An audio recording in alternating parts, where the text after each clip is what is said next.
Hi guys, in this video we will see how to customize your Apple Watch home screen. You can easily add or remove widget on your Apple Watch.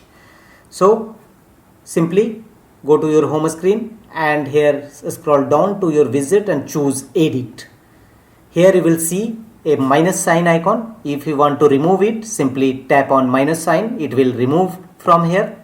And if you want to add widget, then simply tap on plus sign and a list of widget will appear here. Choose any one as per your choice which you want to add on your Apple Watch home screen. So simply a lot of app and features available.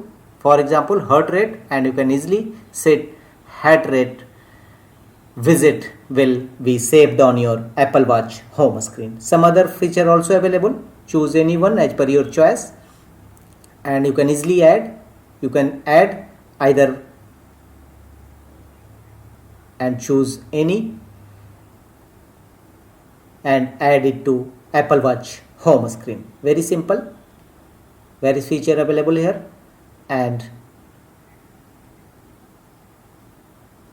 you can see heart rate is successfully added to your Apple Watch home screen. That's all.